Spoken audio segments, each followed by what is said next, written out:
Hi there, welcome to Floating in Dreams. Welcome to my 2024 palette ranking.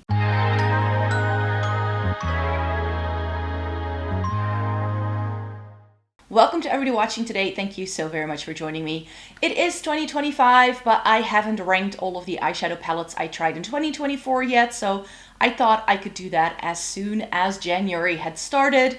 So today I'm going to go through all the 94 eyeshadow palettes that I tried in 2024 and tell you which ones were my favorites and the best ones, and which ones were not up my street. And because there's 94 palettes, I know this is going to be a long one, so I hope you're here for the ride, so grab a snack, because I think we'll be here for a while. So I think 94 palettes. I said in previous videos that I thought I had tested out roughly 100 palettes, so my ballpark figure there was actually pretty good. The way I went about the ranking is that I made stacks of roughly 10 palettes each, but sometimes if I have two palettes by the same brand in that part of the ranking, I have sort of counted them as one because they're by the same brand. You will have already seen my top 10 in my end of year favorites, so that should come as no surprise, but I didn't rank those from like, these are my top favorite ones, and then this is even like the best one of the year. I didn't quite manage to do that, but what I have, now that I have selected everything and I've gone over everything and I have a good grasp of what all of these palettes are to me and how I think about them, I can sense that I had a very interesting palette year in 2024. I tried so many great things, like 2/3 here could have made it in the top 10. I kid you not. But the things that are at the bottom are things that I really didn't like. So especially the things at the bottom half of this ranking are definitely at the bottom. Of course, if I don't like something doesn't mean that it's not right for you. I have my reasons why I didn't like them, but makeup is incredibly subjective. So don't take it too personally when you see me rank something at the bottom and it was your favorite. Sometimes I just test things out for the channel and hope for the best, you could say. Sometimes I like going in blindly, testing out new products and not knowing too much going into it. But that also sometimes means that I buy things that I feel a bit disappointed with in the end.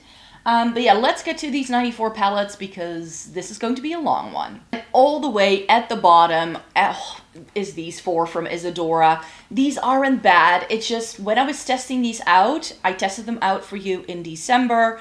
I just really felt that this was early 2000s makeup. Like, this eyeshadow formula reminds me of the kind of eyeshadow formula we got back when I first started doing makeup, when I was in my like late teens, you could say. So back when I would like go to the club and I would do my makeup. Yes, I went clubbing when I was 15. That's a thing over here, okay? At the time that was still legal.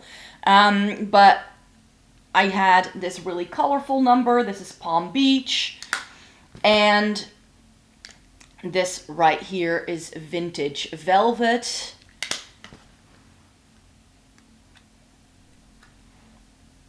This is Crystal Mauve. This is probably my favorite of the four. And finally, we have Rockstar, which is a slightly deeper, more cool toned purpley thing. The formula just really wasn't up my street. That's the only reason why these are ranked so low. And they are pretty expensive for what they are. I was traveling in Sweden. This is a Swedish makeup brand, in case you don't know. And they had a pop-up store where all of these palettes were like a massive discount. So I paid less for all four of these than I did if I had just bought one of these at full price at the drugstore. So for me, this was a great way to test them out to see if I like them. I'm pretty sure these are discontinued products that are no longer available though. So that may be something to bear in mind if you were looking into any of these. But yeah, these Isadora palettes just were my favorite. Oh, and before I forget, because I always forget to say something in intros to these videos, I do have reviews up with all of these. So if you're looking for swatches, looks, close-ups, all that jazz, you just need to go into the description box down below because I test these out every single month. And also, if the lighting is weird, it is very dark today. We had snow last night, and today it is raining all day. But this is the only day I have this week to film this video, so I hope it's okay lighting-wise. I'm trying to film this in the middle of the day, so I still have the best lighting of the day, but I think the window is very small today. Then some other European drugstore stuff that I just didn't like. These are by Eveline Cosmetics. It's their Twilight and Essential Rose palettes. These are what they look like. I tried some Eveline Cosmetics base products in 2023, so I was like, I want to branch out, see what this brand has to offer as well. And their eyeshadows actually get some pretty good reviews. And formula-wise, there was nothing wrong with this. This is the Essential Rose, and then the Twilight is like a slightly smokier version of the same thing. It's just that these color stories didn't excite me. They are very sort of Urban Decay Naked 3-esque, so this was such a throwback to makeup like a decade ago, back when the Naked 3 was first released and we got all the dupes. That's what this really reminded me of. It was good shadow, but I was glad I got to try it on like a deal on Cosmetic for Less. Rest in peace. That website is no longer around, because I was like filling out a cart to get free shipping, and these were some of the things I threw in. Then I also tried some Chinese beauty brands for the first time in 2024, and whenever I test out new products from like a makeup line that I'm really not familiar with, it's usually a stab in the dark, especially because there's so many things I cannot try first. But I tried, let's do this one first, because this is definitely one of the lowest ones in this ranking. This is by Biya. I'll put the full name in the description box down below, because with these Chinese brands, they don't tend to put the name of the palette on the packaging for some reason. I just know it's called the Function Disc, which is not the full thing here. And this, it looked really stunning on the website, but then I got it home, and the packaging is super cheap. And then the things that make this palette interesting, which is this like grayish blue shimmer, did absolutely nothing. So for me, this was a no. And then I have this little rainbow-esque palette from Shedella. Again, no name on this other than Shedella, so I can't read Chinese, so I can't tell you what this palette is called. But I thought that's a really, really good, like smoky, cooler toned color story. This formula really wasn't good, so that's why. It was very cheap though, it was very cheap and cheerful, but this really didn't do much for me at all. Another palette I really didn't like is this Pinkflash eyeshadow palette. I think this is also a Chinese brand, if I'm not mistaken. This is one of the reasons why I wanted to test out more Chinese beauty. And then you're like, but if this was ranked so low, why did you want to test out more? Because the quality of this palette is really good. Like, for how expensive this was like 5 or 6 euros on YESSTYLE, and I just kind of threw it in my cart just to test out something differently for a change, and it's very pretty. It's just that these really aren't my shades. It's very warm pink heavy, and it just really made it look like I had pink eyes, so that's why this is ranked so low. But because this was very cheap, and the quality of the shadows felt really good, I was like, maybe if I try other color stories from other brands, I might find things that I like. And as you will see as the ranking progresses, I definitely tried some Chinese beauty products that I did really enjoy. Flirt is another Chinese beauty brand. I don't remember what this one is called either, but it's something strawberry pink-ish. I was testing out all of these like neutrally pink leaning color stories in 2024 because this is really trending within the Asian beauty realm, and I just thought this looked really, really cute and pretty. It is definitely a pretty palette, but I just felt that it didn't quite come together, and there are too many shades that are too similar in this one, which is why it's ranked so low. And then in this bottom part of the ranking, I also have some K-beauty brands. This is 2AN, and this is the Better Me eye palette in Dear Me, and this is Korean. This was sent to me by YESSTYLE, so this was in one of the boxes they sent me this year.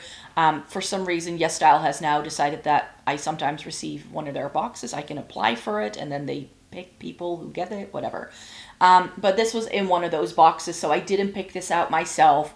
Is this a really pretty neutral color story? Yes, this is beautiful. It is a really, really nice color story. But here's the thing. It is just so similar to other things I already have and that I just like so much better. So that's why this little freebie that I got in PR is all the way at the bottom. And then this Judy Doll palette was just such a disappointment to me. This is the all-in-one palette in, oh, I don't know the shade of this, but it's like smoky wood or something like that, and it looked so stunning when it was still unused. But I realized that this shade here has the worst overspray I have seen in a decade. Like, anything of that original sparkle is just gone after swatching it once and using it.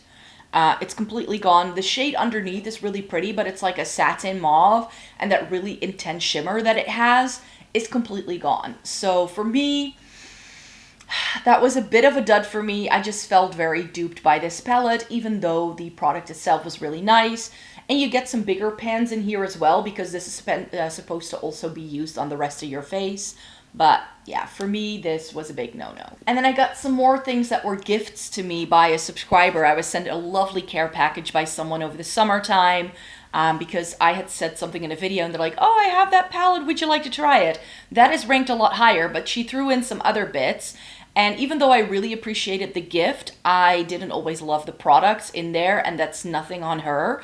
It's just not products that worked for me per se. I got this Sugar Pill palette from her. This is the 10th anniversary palette, I believe it's called. And this was really pretty. It's just that I don't really go for shades like this very easily. And it comes with a blush, which of course you could use as a matte eyeshadow. You can use blush as eyeshadow, people. There's no problem there. Or use eyeshadow as blush, whatever floats your boat. This had pretty shades in that I would reach for again. But this chaotic layout just never appealed to me, which is why I'd never tried any of these capsule palettes before from Sugar Pill. I did try Sugar Pill eyeshadow in the past, though. I think I had one of their palettes, or at least I had Sugar Pill products in the past. I know that, but I decluttered all of it because they're just not my favorite. Are they still around? I don't know if they're still around. And then this one, I have to check real quickly how shattered it is. Oh, it's not that bad today. But this is from Glam Shop, and this is the Sweet and Sour palette. And the last time I checked, but that was a few months ago, this was still available. It was just that when it was sent to me, this purple shimmer kept cracking and like dusting itself all over the palette. So every single time I hold this up, I'm really afraid that it's gonna happen yet again because it's been such a messy palette. Again, really, really lovely that this was gifted to me by my subscriber. It has a half neutral, half colorful with neons in. But when I was putting the looks together with this one, it just didn't quite come together for me, especially this neon green in the middle. No color payoff. It just doesn't do anything. And usually I like a Glam Shop palette, but this just wasn't really one of my favorites. And finally, together with the Eveline Cosmetics palettes, I threw this Rude Cosmetics Roaring 20s palette into a shopping cart one day because I wanted to get free shipping, and I had never tried Rude Cosmetics before. So I was like, this is a great way for me to try the brand. They always do these really massive palettes that really aren't that expensive. So I wasn't really intrigued by those bits because if palettes get too big, I usually don't really like them. So I like something, like for me, between a 9 pan and like a 15, 18 pan is like my sweet spot for an actually good eyeshadow palette to get the versatility I like. But here we get 20 shades and it's just boring. It's a snooze fest. It's very much inspired by Huda Beauty palettes, and when I looked up this palette, it's the Roaring 20s Excessive palette. This was part of like there were 3 others, I think, and some of them looked identical to Huda Beauty palettes, in fact. So this was just, it looked a little bit different, especially online, compared to anything I had tried. But all of the shades that look interesting in the pan pulled completely differently on my lids when I used it with brushes. So for me, this eyeshadow palette really wasn't my thing. Not a great formula. I can now understand why they are so cheap because, to be quite fair, the quality feels a bit cheap too. But yeah, I was glad I got to try the brand for the first time, but I'm in no rush to try more Rude Cosmetics. Moving on then in this bottom part of the ranking, and there are going to be some prizes in this section of the ranking for sure, because I tried some other palettes from brands I love the eyeshadow quality of, and some of those palettes ended this low, which just goes to show that a lot of brands are actually so inconsistent with what they actually do. If they make new shades, there's no guarantee it's going to be the same quality as the rest of their line. But I tried some more Biya. These I liked a lot better. I believe these are the Cyberpunk palettes. Yes. Here there are actual names on it. It's the Cyberpunk eyeshadow disc in 101, which is the old gray one, and 104. And 104 has a red in. So here is 101. Really pretty. It's really stunning, but I have actually tried another grayscale palette this year that I just enjoyed a lot more. So that's why this is this low. And 104 was the more interesting one, but here I really felt that I could have done with like a lighter shimmer. There isn't really anything here to really set up the look. I do have another like gray with a red palette from Flower Nose now that I bought in my Black Friday order from YESSTYLE that I would like to test out because it's a similar vein to this, but it has the lighter shimmers that I'm missing in this one. So in fact, I think the Flower Nose palette is actually a combination of these two. Essentially, but yeah, these were far better quality than the function disc that I showed you earlier. So I did like the quality of these eyeshadows, and they are really nice and curated. But again, really cheap packaging. I feel like it's going to break every single time I open these up. Another bit of a letdown to me from a K-beauty brand. Again, with K-beauty, you're probably wondering, Micah, so much of the K-beauty stuff is ranked this low. Why do you keep trying it?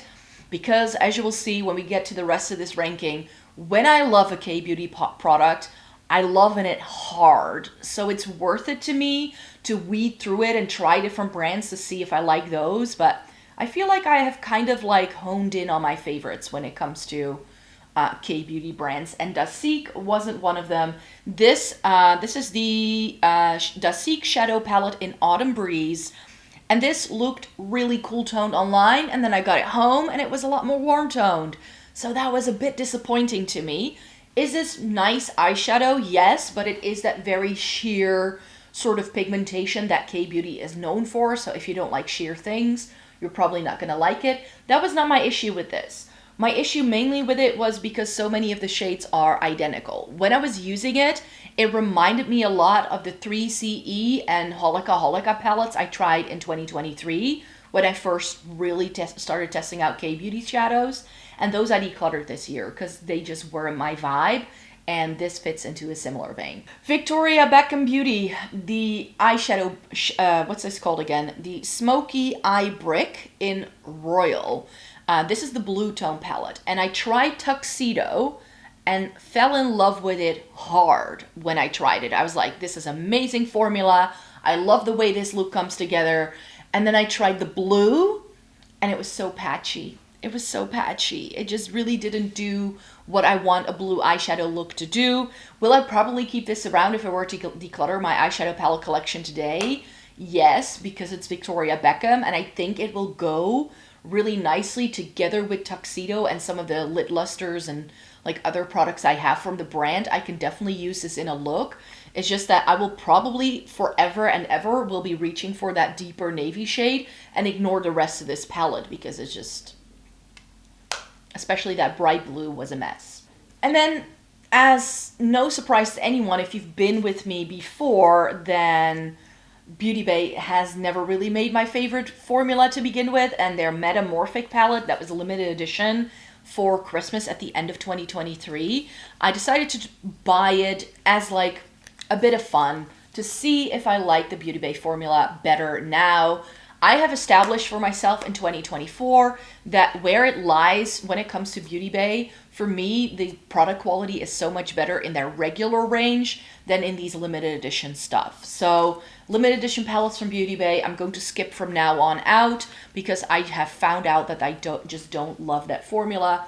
This Y2K inspired color story though, with the blues and the grays and the purples, so much up my street. But as you will find, I have tried other blue, green, purple palettes in 2024 that I like a bit, that I just like a lot better. And this is the other palette that was a bit of a disappointment to me, that I have tried other products from this line that I just love and adore. I had tried the Lisa Eldridge eyeshadow palettes in, what are they called again? Vega and Sorcery, and those are stunning eyeshadow palettes. And I was like, you know what? Myth is still on the wish list, and it came back in stock. And then immediately after, it was sold out and discontinued. So you can no longer buy this. But Myth is the purpley one. And look at this. Like, doesn't this have my name written all over it? With like this like really nice matte and this mauve shimmer. Like those two shades I might actually pull from this palette and like put it in a singles palette, or maybe I'll keep the palette around and just ignore the rest of the shades.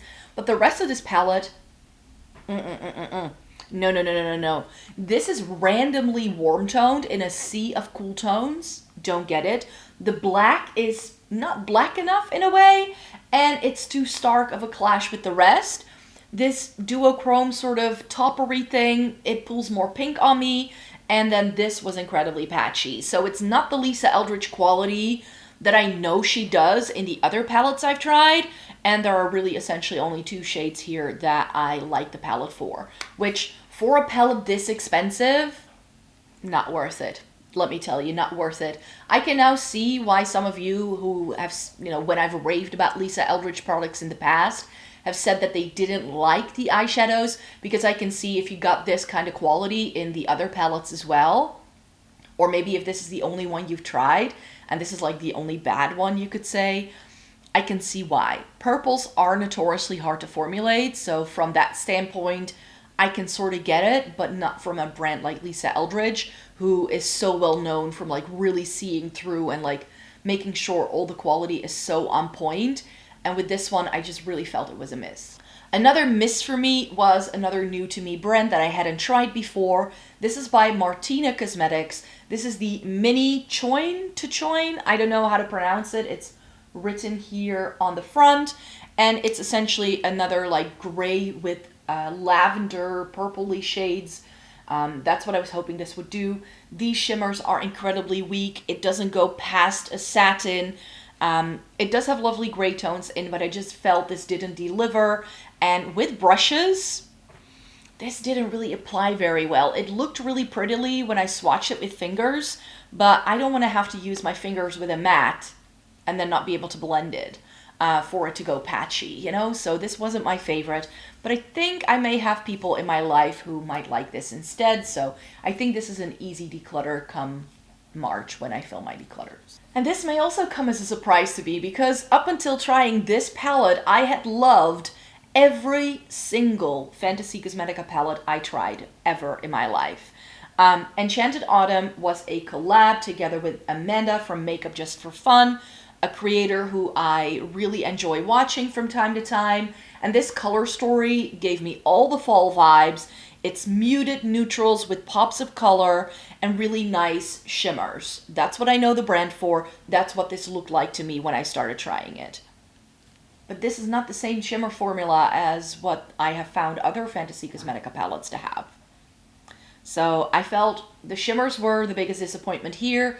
I prefer a shimmer over a matte, so when I go by how much I like palettes, I very often will judge it by the shimmer quality and not the mattes. The mattes in here I feel are really good. I also felt the color story didn't really come together.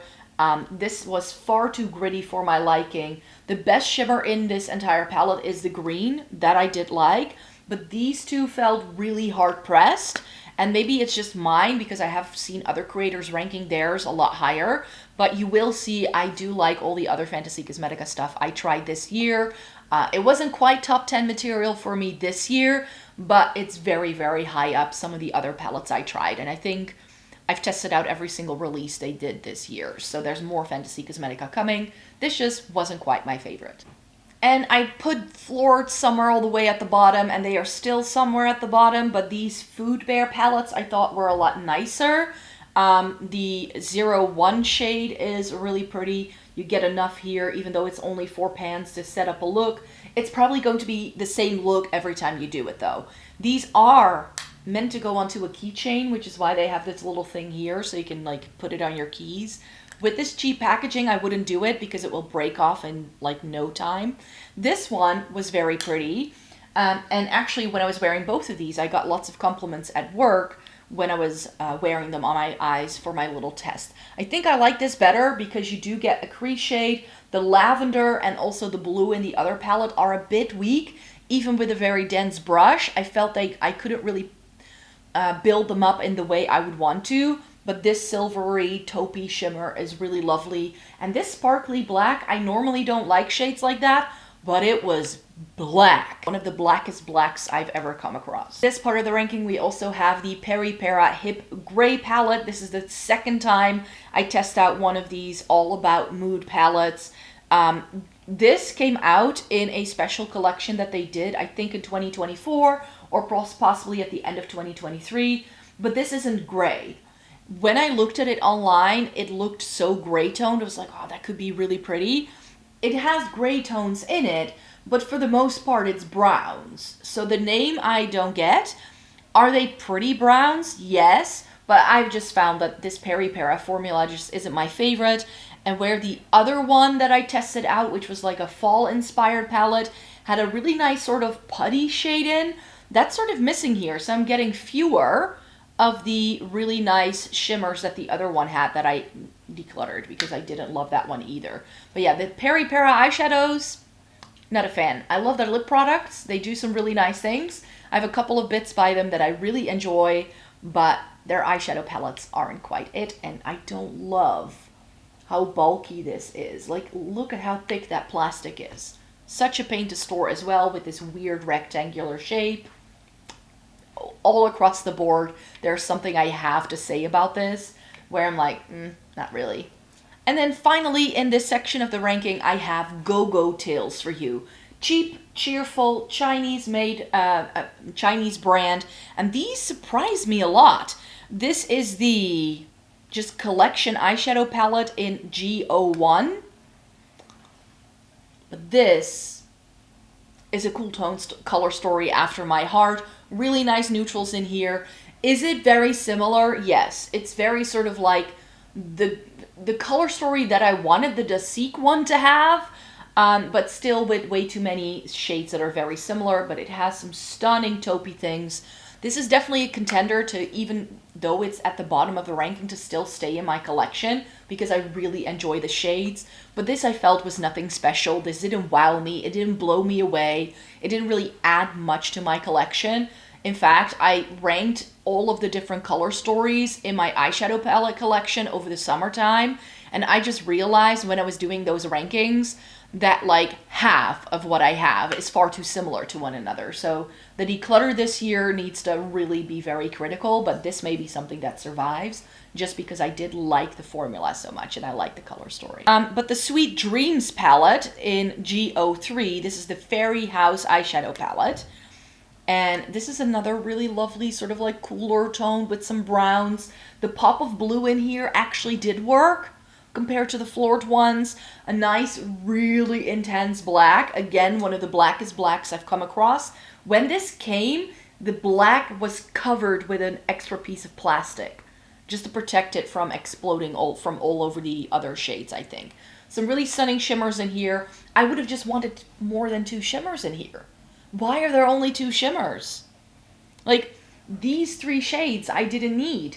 And these 2 I didn't need either. Like, one of those, like, there could have been 2 more shimmers in this. But yeah, this is very affordable makeup from a Chinese brand that I tried this year that I already felt a lot more positive about than the rest. And as I said, I had so many potential palettes that could go into my top 10, and this is the section where we're bridging the gap between things I liked okay and things I really started to fall in love with. Some of the palettes here weren't quite right for me in this section, but I can see why a lot of people like them. They just weren't quite for me. But that doesn't mean it's not a good palette. So, and we're only about a third of the way through this ranking so far. And like in this section, that's where the switch will happen. Still sort of like on the, yeah, I like these, but did I really need them? No, but I love testing out Kiko products. Kiko Milano is one of my favorite drugstore brands to test out for you guys. I do videos with them throughout the year, so if you like seeing what Kiko has to offer in their line, then definitely check out the channel more regularly, because things like this just pop up. If I see anything I haven't tried yet, I test it out. That's pretty much how it goes. And I had never tested out these little palettes that they have. These are the Glamour Multi-Finish eyeshadows, and I have them in shade 5 and shade 6. So shade 5 is the blue toned one with grays. Really pretty. And the 6 one is the more green tone one with a very sort of random yellow tone in here. Like, if you just ignore those two shades, it's a lot better. My matte green did come cracked, so I had to throw it away because I couldn't repress it. Because the shadow kept falling apart on me. So there's not enough binder in there, I guess. But yeah, these are really pretty. And in the past, whenever I've tested out Kiko eyeshadow, I've hated it. Like, I love their singles. Their water shadows, so beautiful. Their eyeshadow sticks, their eyeliners, like their single eye products are amazing. Like, better than high end. Like, I like my Kiko eyeshadow sticks better than any brand I've ever tried. But their eyeshadow palettes? I wasn't a fan. But these have definitely turned the tide for me. I've realized that Kiko can do good eyeshadow palettes. It's just that their color stories just don't wow me. Like, it's all pretty basic. It's nothing special. These are fine quality-wise, but I have color stories like this a million times over, so do I need to keep it around? Possibly not. Was it good for the review? For certain, but these I don't think are going to have a long life in my makeup collection. Then I was surprised that I was going to rank this so low because I have loved every single Clio palette I have tried in the past. I think actually that some of the original Pro palettes that I tried at first made it into top 20s or like maybe even a top 10 at some point. But this is the Season Plum palette. Season Plum. Where's the plum? Let's start there. And this looked so much more pink and purple on the website than it did once I got it home. This side is too light for me. It doesn't show up. So this of course being K-Beauty, so it does have lighter pigmentation. This was beautiful. I felt very beautiful in the look I created with these 6 shades, but these are warm. And these are cool, but they're also very light. So for me, if the saturation of these shades was a bit better and this was cooler toned, I would like it much more, I would like it a lot better. This is also promoted by Clio. Like, if you go into YESSTYLE, they always have like this sort of like, it looks like a little like advertisement sort of thing that you can scroll through, and it always has the swatches and it shows you things. And what a lot of K-beauty brands have is that they have like a little overview with like the color seasons and how their shades compare to like light to dark and like cool to warm. It's so genius that they do this. And this is supposed to be light and their coolest toned option they have. It's light, all right, but this is not cool toned. That's not a cool tone, not on me. Anyways, so for me, this was therefore a bit of a miss. I had really high hopes for this one because I had already tested out so many other Clio things that I absolutely adore, but this wasn't quite right for me. All right, so as I'm sat here talking to you about that Clio palette, I realized I have another one. I think I should actually rank this higher, but I've already split everything up, so I don't know where to put it, so I'm just going to throw it in here. I know it's not going to be top 10 material, but I would definitely rank this higher than the Season Plum. But the Napping Cheese. The Napping Cheese. This was really pretty. So a lot of K-beauty brands came out with cheese-inspired products, as you'll see in a second. Cheese was a thing. This isn't very yellow, though. It's more peachy, warm-toned, but it's really pretty. And here is where that softer, more lightly pigmentation of these K-beauty shadows really came to the forefront, and it was so pretty. It has some really stunning shimmers in. So pretty. And this came with little stickers with cats holding cheese. So that's why there's a paw print here. And I think there's a slice of cheese in this one. I mean, it's super cutesy, really well done. The theming doesn't make a lot of sense, I think, but this was really pretty. So this actually has to go a lot higher, but I'm just throwing it in here because I had completely forgotten that I had even tested it out. And it wasn't until I started talking about the Clio one that I was like, I tested out another Clio palette this year. Where did that go? I ran downstairs to grab it for you. And the thing that made me realize that I had forgotten that Clio palette is actually the next thing on this ranking. This is by Lily by Red. This is their Cheese Plate palette. and this is Ash Mauve. And what Lily by Red does, and I think this one represents it best, is that they do these eyeshadow palettes that are made to look like a keyboard. So these are also called like the keyboard mood palettes or something like that. Why are we not in focus? There we go. And this is really pretty. This was really soft. I just felt that there could have been a stronger gradient here at the bottom with the mattes. But this is not as mauve as I would have wanted it to be. It is a bit more gray-brown leaning. Very pretty. Amazing quality. I did really enjoy this, but I think my favorite of the two, just again because it goes into that cheese theme, is the cheese plate. This definitely has some actual yellows up here and then those warmer tone browns, but they are very neutral leaning. However, when I was testing this out, I was like, but I have something already like this from way back in the day from Zoeva. I actually have a half neutral, half yellow palette called the Blanc Fusion, and that's one of my favorite palettes to use to create a look like this. So that's why this is ranked pretty low, because I just feel that I already have something like this in my collection. But here this is the section where we get to the things where I'm like, yeah, these are good solid palettes, they just weren't quite for me. Moira, the Endless Moonlight palette. I had been wanting to test out a Moira palette for the longest time, and then Kim, my lovely subscriber who I already mentioned, sending me a couple of things, sent me this as part of her care package, which was so incredibly sweet. And this, in theory, if you look at this, you're like, right, Micah, that's exactly what you want. And if I look at it, I just feel it looks so stunning. But again, with the bulky packaging, we didn't need to be this bulky. It didn't have to be this bulky. We get some warm tones up here and then some cool tones down here. Again, what could go wrong? Count how many light shimmers you get. There's none. There's none. Everything is a mid-tone. Every shimmer here is a mid-tone or has some level of depth to it, especially in this like cool toned range. The only thing you get is a silver, but it's not a very bright silver. It has a very deep gray base to it, so not something you can use in the inner corner. And here you get a bronze, you get this coppery thing, and you get this gold. There is just not a single inner corner highlight shade for me in this entire palette. And when I look at what I get to put in a crease, I get this or this. This is far too dark for me. It's just far too dark.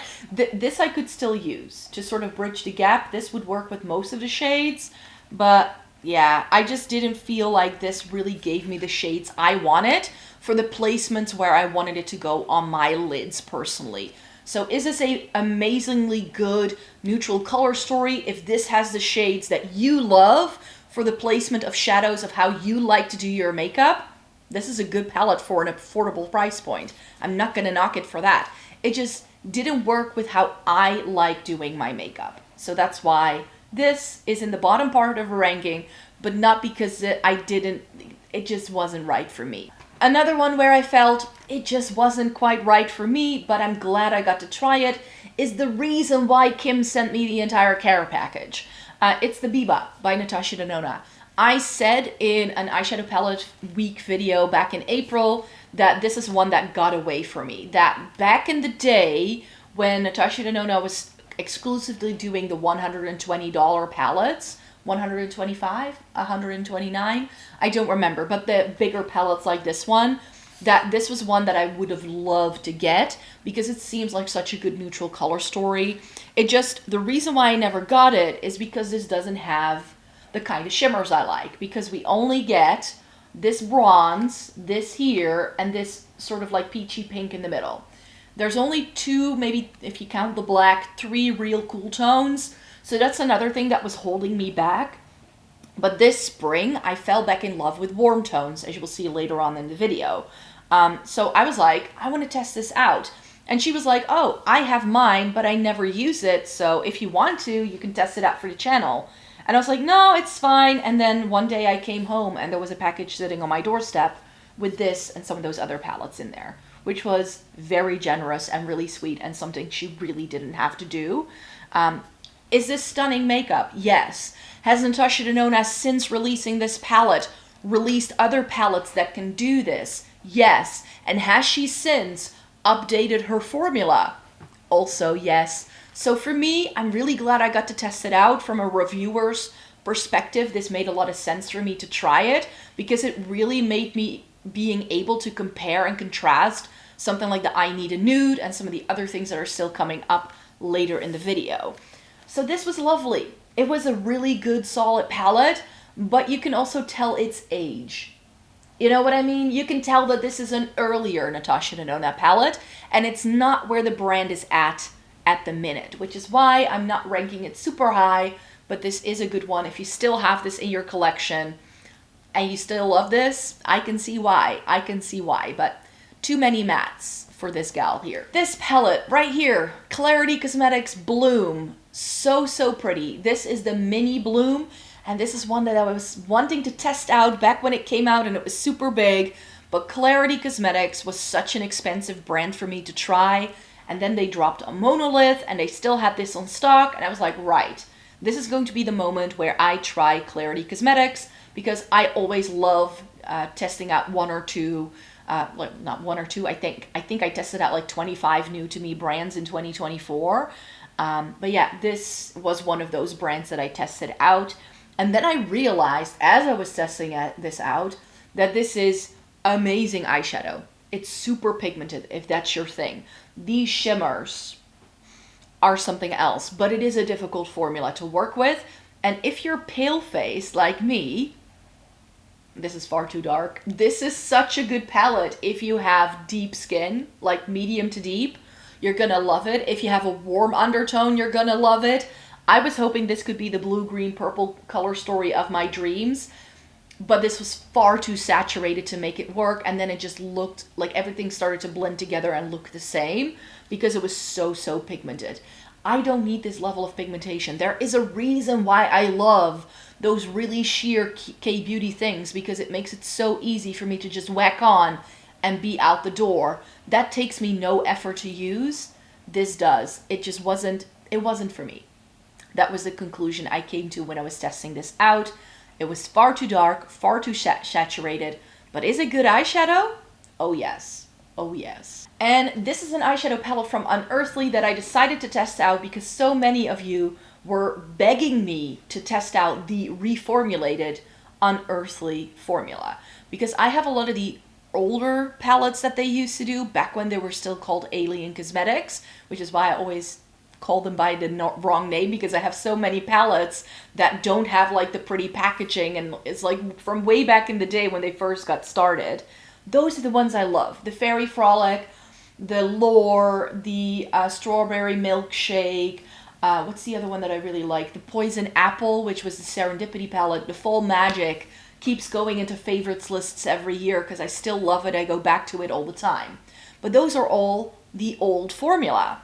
And of the newer formulated palettes, this one, the Dreamer, was still sort of like going like, hey, I'm here. So one day I was like, on Monolith, I was like, okay, I'm going to bite the bullet, test it out to see if I like it. And I like this. This is a good palette.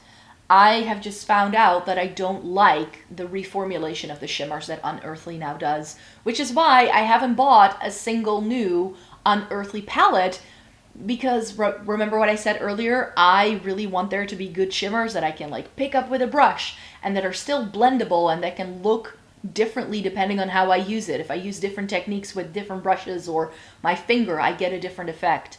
These need fingers to even go onto the lids. So therefore, as lovely as this is, it isn't quite right for me. If you love, again, that super intense, indie, woo, high shine sort of formula, you're gonna love this. It's half sort of warmer neutrals, like very romantic, and half cooler, like purpley grays with really interesting shimmers. Like the flips in these and the way they, like once you get them on the eyes, they look stunning. But this is one of those palettes where I just feel it looks better in finger swatches and on Instagram than it does on my 40-year-old lids. It's something I'm gonna have to factor in, that I'm not like a 20-year-old with like super smooth lids anymore. This just wasn't quite it.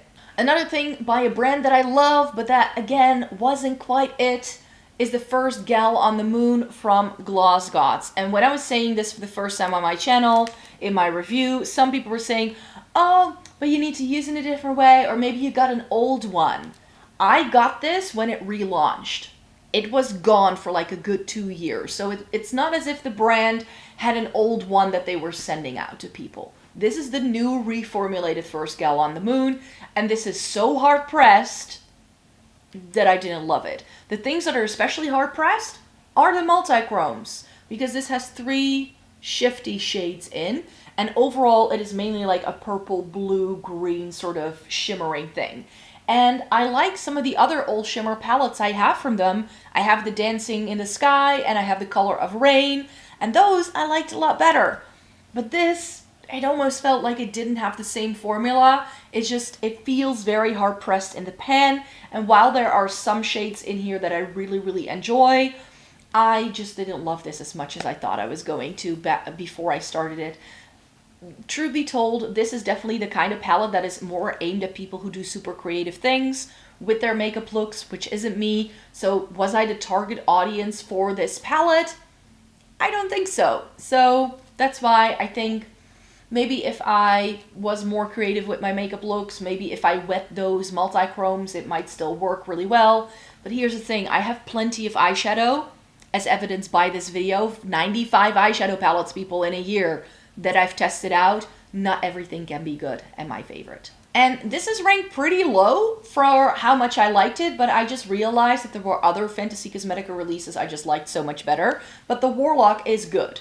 I liked it, and I liked it a lot better than I had initially anticipated. Because when this came out, and I looked at that color story, I was like, no, you're not gonna love this. But then I actually put it on my face, and this is a lot more workable than you might expect. Granted, this bright green is a bit patchy. It's not the best shade ever, but I didn't try using it as a crease shade. So I think that made a lot of a difference. But it has these really lovely like golden chartreusey kind of shades. We get some nice like grayish navy sort of things going on here. These reds pulled pink on me. Pink. And then we got a really nice lovely green shimmer. So there's really only one shade that kind of throws off the color story as well. Like this way, it's just far more neutral than you would expect. So this was an unexpected thing for sure, but I don't reach for color stories like this all the time. So that's why the Warlock, as pretty as it is, I know that I just like the other ones I've tried so much more. And then this was a bit of a sad one because I love Amy Loves. This is her palette with Adept, and she really made this to be like a good one-stop shop for cool tone lovers. And we all know I love a cool tone. But if you're giving me 5 blues in a sea of gray, no, just no. And also some of the shimmers that work best actually have warm flashes. So this blue one has a gold flash. We get something more, like this one was still pretty okay, but this has like an orangey sort of flash to it. These two like pinky beigey things also have something warm to them. And then this is like a multi-chrome with like a purpley thing to it, but that doesn't really go with anything else because we don't get anything purple in here. It was just, it felt very sort of blue and gray, and again, like with the Moira palette, I didn't get the shades that I wanted it to have for where I like to put palette, like eyeshadow shades on my lids. It just didn't really pull together for me. These two grays are far too similar. This blue was patchy.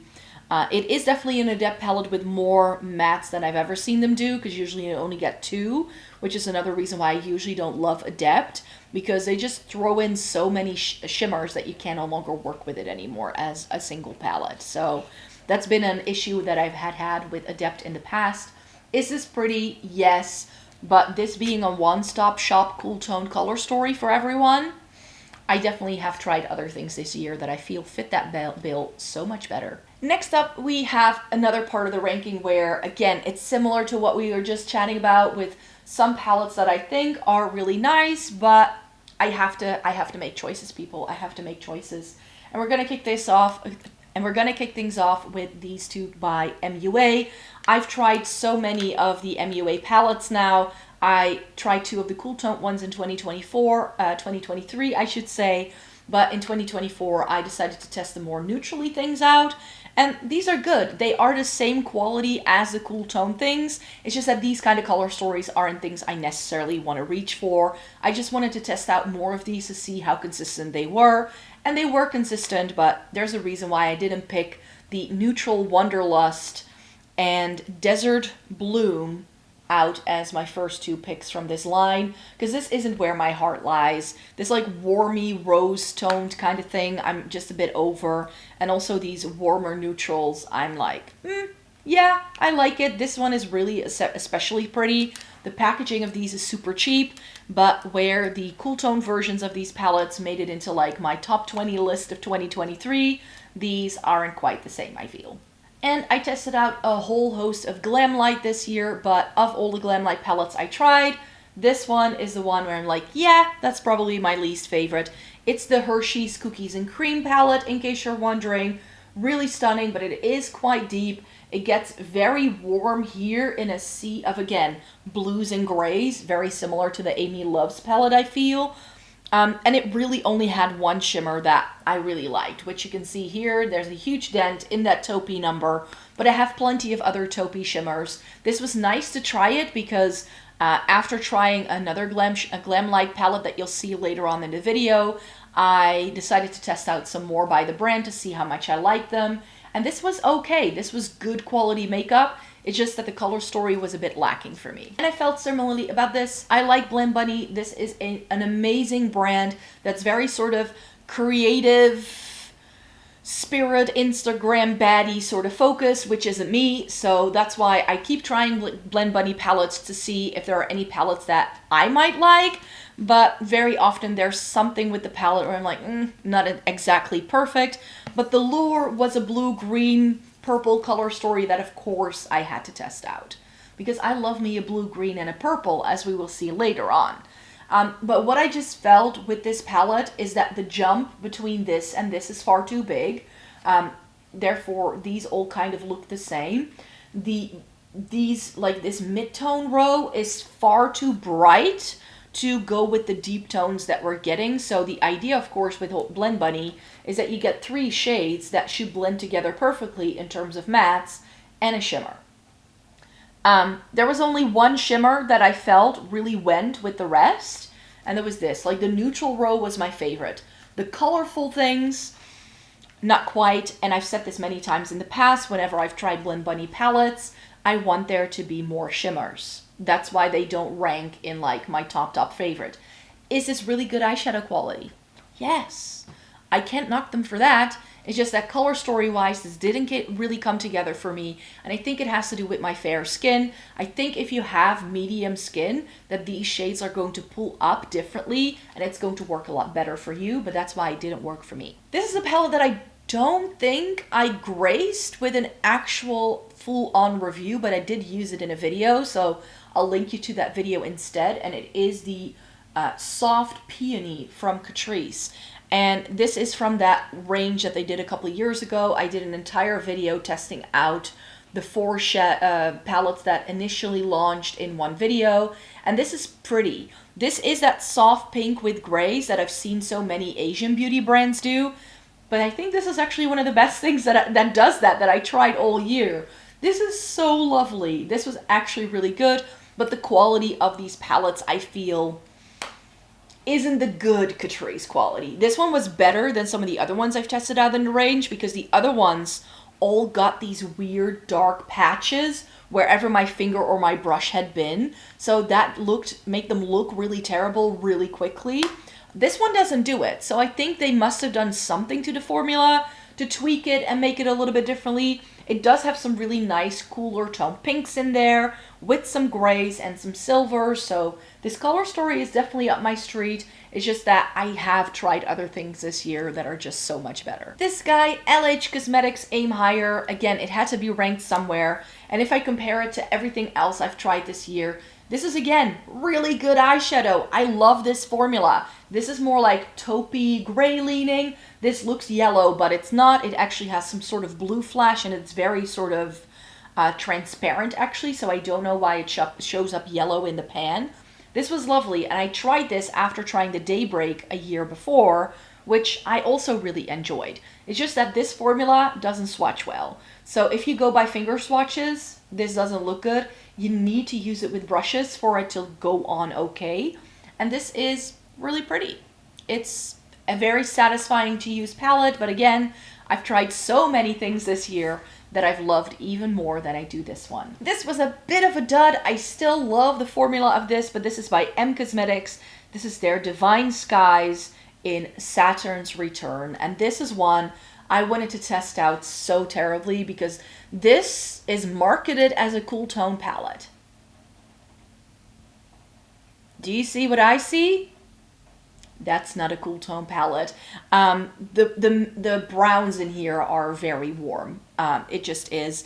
And I've done several videos in 2024 talking about cool tone palettes or cool tone products in general. And I get so many comments from people saying, but those don't look cool toned. And that's the thing, because the marketing says it's cool toned. And if you have a warm undertone, it's going to look cool toned. But on someone with pale skin that's neutral to cool, So some people blame the lighting, or they blame me, or they blame whatever. But what they don't realize is that because of my skin tone, things look peachy and orange on me a lot more quickly than 75% of the population. Which is why I love testing out cool tones to see if they are actually cool toned. Is this still a nice eyeshadow palette? Yes, it's good quality. I like the look I do, but it's not a cool tone palette. So don't market it as such. If you haven't tested your cool tone shades on people with cooler tone skin tones, you don't get to call things a cool tone anymore. Shall we do that in 2025? Because this really riled me up, but it's still lovely eyeshadow, so I can't knock it for that. I can still make this work. The purples in here are lovely. The neutrals in here are lovely. They still look okay on me. But how dare you call this a cool tone palette, because it's not. Remember what I said about testing a lot of glam light out this year? This is the Friday the 13th palette. The Camp Crystal Lake. Really lovely. I enjoy this a lot. But this was my least favorite. Well, not my least favorite one, but of these like larger glam light palettes for sure. I just don't see myself reaching for this a lot anymore. But I appreciate the shades that are there. You get some neutrals. You get these like olivey, cocky greens with like a brown in there. Some grayish greens, some grayish blues, and some reds. I'm going to keep this around because it has some really good reds in. And I don't have a lot of reds in my collection. But this is now my one-stop shop for reds. Another palette that didn't quite give me what I thought it was going to deliver when I bought it was the Undergrowth from Cosmic Brushes. This is the final palette of the year from them that I actually tried. This was so pretty. It's a really stunning, this is such a pretty fall color story with these like warmer tones here at the top, some greens, but because the packaging is green, I thought it was going to be more green than it actually is. This is just essentially a warm toned neutral palette with pops of green. Grungy greens, that is. It is really nicely grungy. It has some stunning shimmers in, really, really nice, but so many of those shimmers are almost identical to one another. So I feel like this could have been edited down better. Like, this didn't need to be 20 pans, and that's why I think I ranked it this low. But as you will see later on, I have tried other Cosmic Beauty palettes that I've liked a lot more. And finally, in this part of the ranking are my little girl cult. I feel like they look like fish to me. I'm not sure if everybody else sees the same thing I do, but they look like fish to me. I don't remember what they're called, and the green one looks really stunning, but this shade just exploded on me everywhere. So now the compact is covered in turquoisey blue shadow. Really pretty, but this wasn't as special as I had expected it to be based on swatches and what I saw online. But this one, which is the reddish toned one, was a lot more successful because it has a holographic multichrome in. So this has the special shades that I thought I was going to get with these palettes. The black with the red in it, I thought the red was like an overspray. It's not. It's actually in the pan, really special. And I could see the red in, like when I use it as eyeliner, the red was definitely in there. It's not like a stark black. You get a crease shade, you get a red to add some interest or to use as a base for the shimmer that's in here. Really lovely formula, but they're only 4 pans, so they're very limited in what they can do. And I've just tried other Chinese beauty products again that I liked a lot better. I think we're getting close to the halfway point of this ranking, and from here on out is the part where I just struggle to just even line them up and tell you this is my favorite and this one isn't, because these are all good. From here on out, they were all amazing palettes, and I really enjoyed all of them. Like, I know it's not much of a ranking video if I don't rank them, of course, so I'm still going to do that for you, but this is like really where everything was pretty much good, solid, really enjoyable, but there was always a little bit. I got, oh, what's this called again? Oh yeah, here's the front. This is the Deadly Rose palette from Clarity Cosmetics. This was their Valentine's Day release. And if I have to keep just one Clarity Cosmetics palette, this is going to be the one.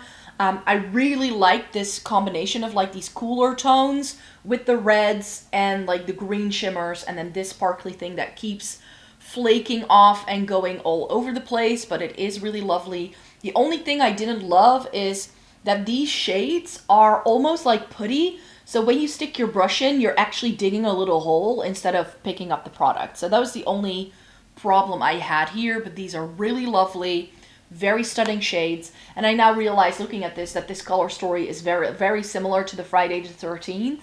So it doesn't have the blues in or some of the neutrals that it has, but this is like a more curated version of that. But yeah, this is a lovely thing. And this was the reason why I realized I do really enjoy the Clarity Cosmetics formula. It's just that the bloom didn't have the shades that worked for me. This worked a lot better. Here is the Cool Trolls from Cosmic Brushes. And this may come as a surprise because I'm known for loving my cool tones. We all know that. But this just wasn't super cool toned. Well, it is cool toned, but it's more colorful, I should say, than I would want it to be. The neutrals at the top, if you have a super cool undertone, those are not going to look neutral on you. They're going to look warm.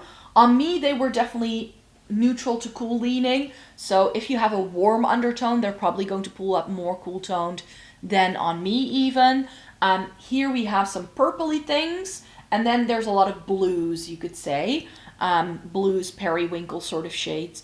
Really pretty palette. Really pretty. I just felt it wasn't as versatile as I would want it to be if I do test out a 20 pan. And to my surprise, because this came out together with the neutrals, which you'll see ranked a lot higher because that was my favorite of the two. But yeah, the Cool Trolls was a good palette, really solid formula. I love that I love this brand. They do such good eyeshadow formula. I just felt the color story, even though before testing it out, I thought this was going to be my favorite of the two, but this ended up being not my favorite of the two. Unleasha then, this is a K-beauty brand. This is their Glitterpedia, and this is all of Lavender Fog. And this is not even going to be the highest ranked K-beauty palette in this video. Oh, no, because there is something coming up in the top 10. This was so pretty. It's not super lavender, I should say. It isn't, but you get enough mattes and then all of these really amazing shimmers. And we all know I don't love pressed glitters, but these are good pressed glitters. And I really like them. So that's why this is ranked here. Another Chinese beauty brand that I wanted to try this year was Shall We Makeup. This is the Somber Garden palette. I love the little cauldron at the front. It's just so stunning. And I got the mini palette because I knew I was testing out so many palettes already, and it takes me ages to pan shadow, so that's never my goal whenever I try new eyeshadows. And this was lovely, but I felt the color story didn't quite come together. We get some lighter things that are mainly like green, and we get some warm tones. Then we get these like periwinkle blues and some berries towards the end. Really pretty. Again, a stunning multi-chrome, but it is a kind of multi-chrome that I feel I already have a lot in my collection. The shade I think that's the most special in here is this dusty grayish lavender. Really pretty, very sparkly. It has a bit of a holographic effect as well. These are magnetic, so I could potentially take them out. But overall, I thought this was good, but it didn't wow me to the point where I'm like, yeah, I now want all of the Shall We Makeup palettes. pretty, very nice concept, really enjoyed it, but I don't need more. And then a brand I wanted to try some more by because the Glaminatrix line has been a bit hit and miss for me. I tried, I don't remember, that neutral palette they did a couple of years ago, and I liked the quality, I just didn't love the color story. So when I saw a lot of people doing their eyeshadow palette collections in March, and I saw so many people having the sugar and spice, I was like, you know what, that may be a good one to test out. And I hadn't really clocked this as something that might be right for me, but this made me realize that now that Glaminatrix does this dime-sized sort of eyeshadow pan, that I do really enjoy them. Essentially, you're getting cooler tone neutrals in the middle, some pastels in the bottom, and multi-chrome shimmers at the top. Really stunning. It's 50% mattes, 50% shimmers. This is lovely. But as you will see in a second, this was only a prelude, I never know how to say that word in English, to what Glaminatrix actually had to offer this year, because there is something that I liked even more that I also tried this year. Then Gloss Gods, The Color of Rain. I really enjoyed this one as well. This is one of their old shimmer palettes as well. Therefore, it's not ranked super high because how often am I going to reach for this? Not that often. This is a shade we need to cover up because then you'll see that this is a blue, green, purple, shimmer heavy dream of a palette. The black is in here because these are the kind of multi-chromes and duochromes that will look differently if you put them over a black base. That goes for many different multi-chromes and duochromes actually, that the shifts will look differently if you put them over a deeper base. So I definitely played around with that when I was testing out this palette. You're gonna have to pull in a matte from somewhere if you want to set up something in the crease, but these were really pretty, really sparkly. They worked amazingly well. I don't have a lot of these old shimmer palettes because I find those a little bit difficult to work with as well, even though I love shimmers. I do want there to be mattes to be able to set up the look. So that's something that's lacking in this palette, so that's why I didn't rank it any higher, but it is a lovely palette indeed. Be Perfect Gravity, really, really lovely as well. This was the first time I tried Be Perfect. I don't think I listed them in my brands I tried in 2024 for the first time because this was the first time trying them.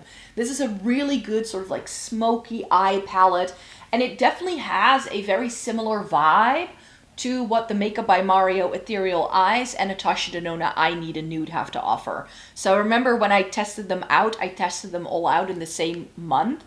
This just gives you the option to go darker, which if you sort of leave these three shades out, I hope you can see where I'm coming from with that comment of it being very similar to Makeup by Mario and Natasha Denona. This is lovely, it's affordable. It has so many good like taupey things in, smoky browns. It's such a good smoky eye palette. It just has everything you need in order to do a smoky eye, but I do feel that's a little bit limited. Another smoky eye palette, the Smoky Essentials from Dior. This is from their Backstage line, and I was telling you after trying the Silver Essentials a year before that I really wanted to see what the rest of the line has to offer. Is it consistent? And then I spotted this. And this is really pretty. It is more pink leaning though. So for a smoky eye palette, it's not your classic gray tone smoky eye or brown tone smoky eye. It has these like rosy tone shades in, which made the palette for me. This is very satin heavy, so if you don't like that, you may not like it. But I feel like this is a very sophisticated formula and I did really enjoy it. It's just that this color story, I don't know how much I would reach for for it in my day-to-day life, but these are really good for travel. Then this was sent to me in PR by Sigma, so I'm just being fully transparent here. This is the Ambiance, and this is one of the warm tone palettes I tried this year, and this is stunning. She is a beautiful palette. It is a little one note though, so that's why I didn't rank it any higher, and I felt that in the past with Sigma Beauty. I like that this has deeper tones, but it doesn't go so deep that I can't use it anymore. And we do get every single undertone of warmth that you could possibly want. You get your yellow tones, you get your orangey things, you get some reddish tones, and then your super neutrally things. On me, everything here looks very, very warm toned. And if I want to tickle that warm toned itch, I have found that this is a really lovely palette that has some stunning shimmers and really lovely mattes. But these are the kind of warm tones that I feel very limited by. I've tried other warm tone palettes that I felt more excited for this year. And finally, I just realized that this was like my top 40 part of the ranking. So the final one in the top 40s, you could say, is the Cold Moon from Ensley Rain. I've tried several Ensley Rain palettes in 2024. This was one of the first things I tried. This color story has my heart still till this day, even though there is shimmer quality in here I just don't enjoy. But this is so beautiful. Like, in terms of an actual cool tone palette, there is warmth, but it's really only like these two shades here. Everything else is cool toned. But what this has is like half this palette is flaky shimmers. And this palette made me realize that I just don't like flaky shimmers. Another problem with this palette is that some of the duochromes or multichromes this has all have a warm flip. In a cool tone palette, I don't get it. How can you do that? It's a perfectly cool tone palette, save for a couple of these things that have a warmer tone flip. Didn't love that, but yeah, these like flaky things on this side of the palette, so difficult to pick up with a brush, and blending them is not even a question. You need to apply them with fingers, and then you need a brush to smooth them out, and then you can perhaps blend it. So I didn't love that formula, which is why this isn't ranked as high as some of the other Ensley Rain palettes. And I do think that the Wolf Moon, Snow Moon, and also that Light in Your Eyes palettes, which are all cooler toned options from the brand that have released just recently, all have that flaky shimmer formula in. So I'm very nervous for those, but I would like to test them out at some point. But yeah, the Cold Moon was really lovely. The color story is the color story of my dreams, but I wish there was a different shimmer formula in here. There are perfect metallics on one side of the palette, but those flakies throw me off. And that brings me to my top 30 palettes of this ranking. So again, these were lovely. I loved all of these for different reasons, but they didn't, like, I can't rank everything in the top 10, else it wouldn't be a ranking anymore, right? But the Cheeky Garden from Romand, I never know how to say this. The, what is this called again? Better Than palette in Cheeky Garden. So pretty. It has these like rosy tones at the top, some neutrally things. Again, this has the potential to pull a bit warmer if you have a very cool undertone, and it only has one shimmer, which is a bit of a shame, but I really enjoyed this. This was some really good quality eyeshadow. I love these Romand palettes, as you'll see in a second. But yeah, this I really enjoyed. This was such good eyeshadow that I just wanted to own, like, I want to own all of these at some point. There's like 30 of them. I'm not going to get all 30, but yeah, whenever they do color stories that appeal to me, I test them out, and I tend to like all of them, so I knew I was going to like this for sure already from the start. New to me and sent to me by YESSTYLE was this Flower Nose palette. This is from their Mermaid collection. Does it say on the back? It's Moonlight Land, I think is what it's called. It's this really gorgeous blue tone color story, and you just saw me hold up so many of these blue tone color stories from like other Chinese beauty brands. It's definitely a thing that they're going for, like neutrals with a pop of blue. This is the one that did it the best. This light pastel shade actually showed up. You get a light and deep enough shade to sort of set up the look. The blue shimmer in the middle is lovely, but it does need a little bit of wetting for it to go on fully opaque. And this was a lovely inner corner highlight.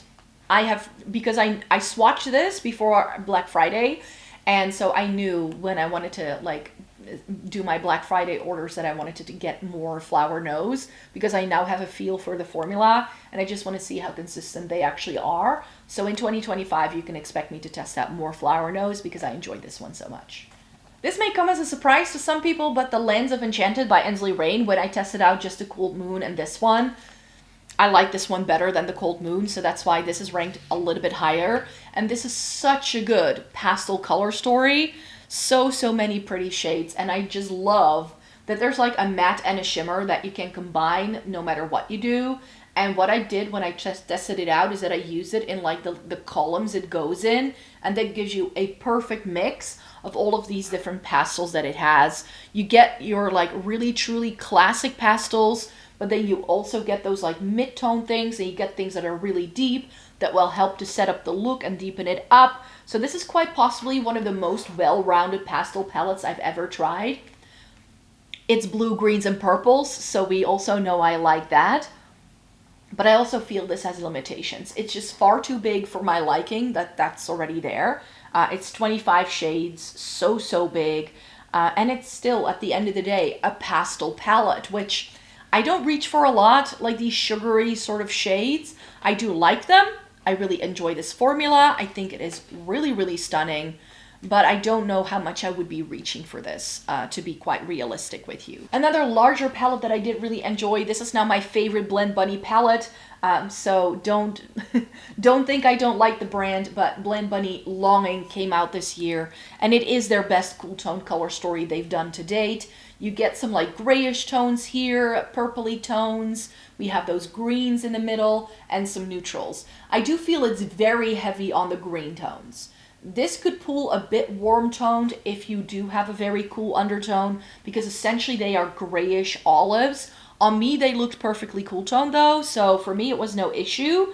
And as I always say with all Blend Bunny palettes, give me extra shimmers. If this had more shimmers, I would have liked it even more. But it is the stunning Blend Bunny formula that I already know I do love, and this is now my favorite Blend Bunny palette. I just think it's a really good one. And this is sort of like a 2-for-1 because I don't know where to rank these separately. I didn't realize I had tested these out in 2024. I thought these were a 2023 test, but it wasn't. I bought them in 2023 because they ended up being released right at the end. But the Charmeuse and the Vespertine from Viseart, I was like, yeah, I tested those out at the start of the year. Already went back to them. I love the Viseart formula. It's one of my favorites. But these aren't my favorite color stories by the brand, which is why I'm sort of like, I like Viseart, but they are starting to become very repetitive in what they do, which is why I didn't buy that newest palette they launched, and they're apparently coming out with 12 pans like this, of like some of the Petit Four shades I've heard. I haven't seen those anywhere yet, but yeah, don't need that, I think. Very mid-tone heavy, too many shades that are too similar. Are these lovely? Yes, but these two palettes made me itch for rearranging my Viseart palettes when I tried them for the first time. And then the Vespertine was also lovely, but the same thing here. Too many midtones, too many sort of similar shades in, so not the best color story that Viseart has done, even though I do really enjoy these. Both of them made for really good fall looks, I found this year. And when I say this year, I still mean 2024. I haven't gotten used to the fact that we're in 2025 yet, okay? It's gonna take me most of January for that to really settle into my brain. Another Roman palette, this is not even going to be the last one you see. This is the Better Than in Dusty Fog Garden, which is one so many people told me to test out. And it is all matte, so that's why I don't like it as much as other Roman palettes I have, but this is a really good all-rounder when it comes to a matte palette. You get loads of greens, grays, some brown things here. You even get things with a slightly dusty purpley undertone. The only two things that are slightly warm leaning are these two. But everything else, really stunning, really lovely, really enjoyed this palette. It's really good quality. I don't need that many all matte palettes around, but this is definitely a contender to stay. Then this is another Sea Beauty brand that I just enjoyed so much. This is Josie, this is the brand name. This is their limited edition new smoke palette. And I think that the actual palette name was something like Cyber Pink or something. I keep forgetting the name. But this is so pretty. It is grays with a pop of pinky red multi-chrome in the middle, which is very unexpected. This is slightly more expensive for a Chinese beauty brand, but they do so many really lovely things. Also, their eyeshadow singles are really lovely. I think I would want to test out one or two more of their palettes sometime this year, but I have plenty of palettes already to test out in the first 2 months of 2025, so no need to be adding anything to the collection anytime soon. Then a more classic palette here is the Pretty Grunge from Huda Beauty. I did really enjoy this. This was really good, really nice. I love this color story. Yes, there are warm tones in here. That's what Huda Beauty seems to do all the time. It's the Huda Beauty formula I like. I just didn't like this gel sort of thing in there. it's smudged, it's stamped, I have hooded eyes, so it didn't work for me. But if I ignore that, I can work with everything else. There just aren't enough light shades in here for my inner corner. I'm always stuck with this silvery thing, which I feel is a bit limiting therefore, but it is a nice palette. And I actually think, I haven't shot my stash yet as I'm filming this. I'm going to be doing that either after filming this video or tomorrow, but seeing how dark it is today, I think I'm going to have to move it to tomorrow. But yeah, the Pretty Grunge from Huda Beauty is going to be in my January Shot My Stash, because I definitely want to go back to it. Then the best Ensley Rain palette I tried all year is the Cosmic Dreamer, and this was not on my radar. If this had not been sent to me in PR by Monolith, I would not have tried it. This was sent to me as a gift, as I already mentioned, so do take that into account. But this was an unexpected love for me when I tested it out. It looks so haphazard and random, but there's just something about this when it goes into the lids that just works. Again, like all the Ensley Rain palettes I'm showing you, there's a matte and a shimmer that always goes together, and this works really well in its respective rows, but you can also go a little bit more like this. I really enjoyed how you got some really nice, deeper, grungy, colorful things with brighter pops of color speckled in here. That really made the palette work. The shimmers in here are amazing. It doesn't have the weird flaky things that the Cold Moon has, but it definitely has the intense shimmer formula that I've come to know Ensley Rain for. So this was lovely. I really enjoyed it. But yeah, it's not a color story that really draws me in, but it's a good colorful one to have in my collection. And then as part of this top 30, we have the Wizard from Fantasy Cosmetica. Really lovely blue, yellow color story. It has some purple things in there as well. It's more like periwinkle in my brain. And this was lovely. It also has a holographic shimmer in, which is something we started seeing more and more in 2024. Lovely shimmers, lovely mattes. Really enjoyed this one. But again, they just released something better that I liked a lot more that is going to be ranked even higher. Then we have the Natasha Denona Xenon. This is number 21 on the ranking, in case you're wondering. And this is a lovely palette, but the only reason why this is ranked this high is because I actually went back to it in December and realized how much I like it. If I had not gone back to this and used it again, I may not have ranked it this high, because I feel this color story just looks very limiting to me. But now that I've tested it out again, I'm like, yeah, it's the black background that throws me off. That's the thing, because that makes a lot of these shades actually look not as distinct as they are. I think if this had a white background, the undertones of the shades wouldn't disappear as much. Because I definitely see the different undertones on my skin tone. So where with some of the lower ranked things, I felt it was either too dark or things didn't look right on me because of my skin tone, this is one that works really well. I just wish I got a better crease shade. This is the only thing that really works in the crease. This is actually a touch too light, but overall, this is a stunning palette with the formula by Natasha Denona that I love. And I just felt that when I was using this again in December, I was like, yeah, this is such a pretty palette. So that definitely knocked it up a couple of spots in this ranking.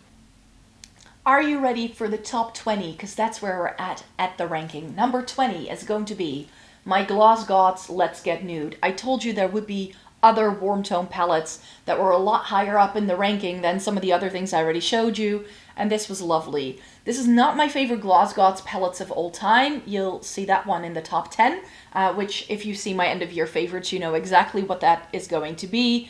But this has some lovely like multi-chromy, duochromy shades. These are a little bit more reddish toned. In the end, when I was testing this out, I do feel because of my fair skin with a cooler undertone, this definitely ended up looking a lot spicier than I had anticipated in the pan. And the peach background is definitely sort of playing a trick on your eyes, where these shades don't fully perhaps look the way they are when they go onto my lids, because my skin tone is a lot lighter than this packaging is. So that definitely threw me off a little bit. This has some really stunning shades in. I've done some of my favorite warm tone looks I did all year with this palette, and I was super excited to test this out when it launched in 2024.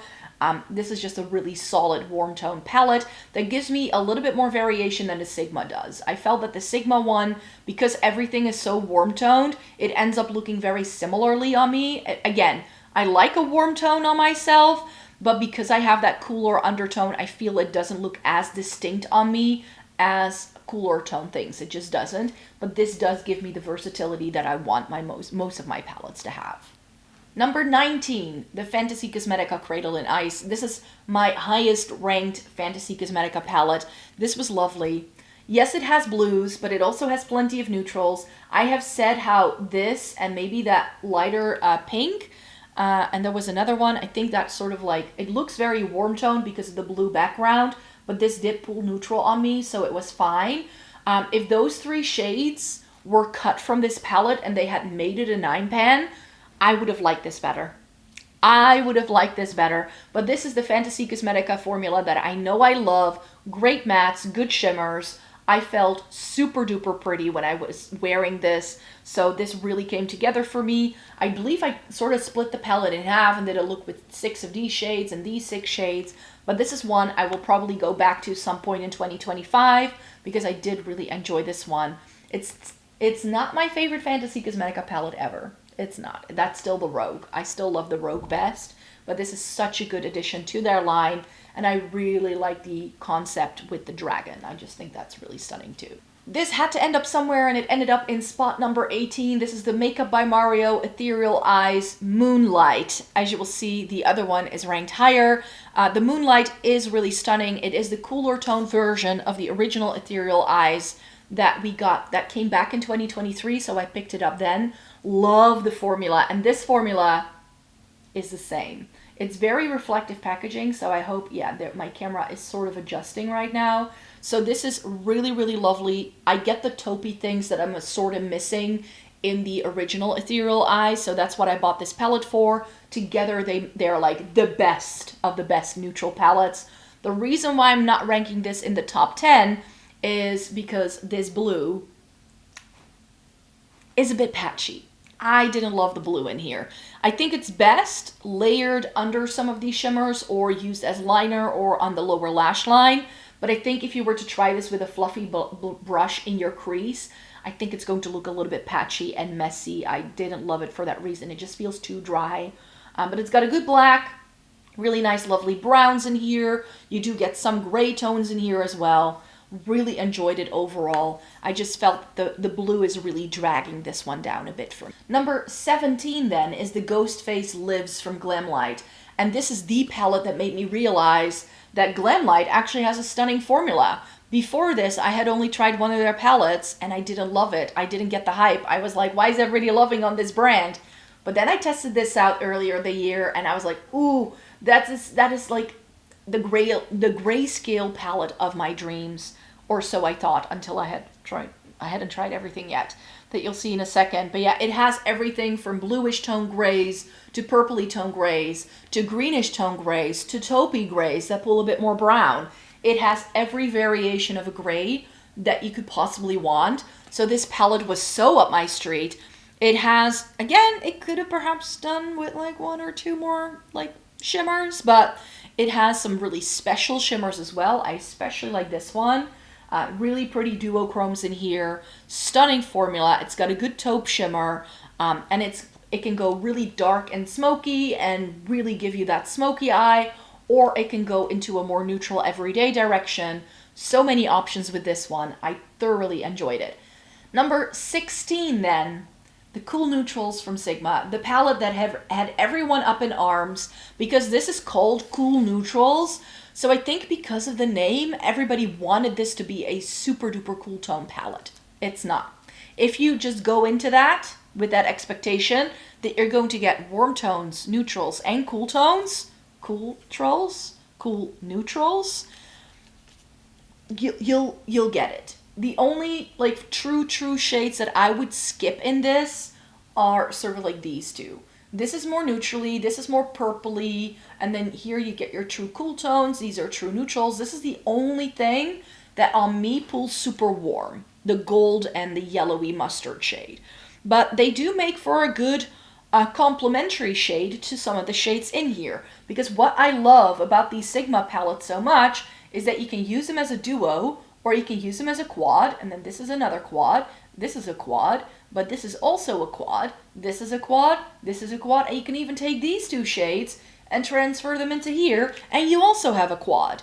So this is just such easy to use makeup, and I loved the looks that I created with this. Just don't be fooled by the name. You can tell from the packaging that there are going to be different tones in here. You get gray tones, you get purple tones, you get some like rosy browns, then you get some true browns, some more like neutrally leaning browns, and you get some warmer goldy shades, you could say.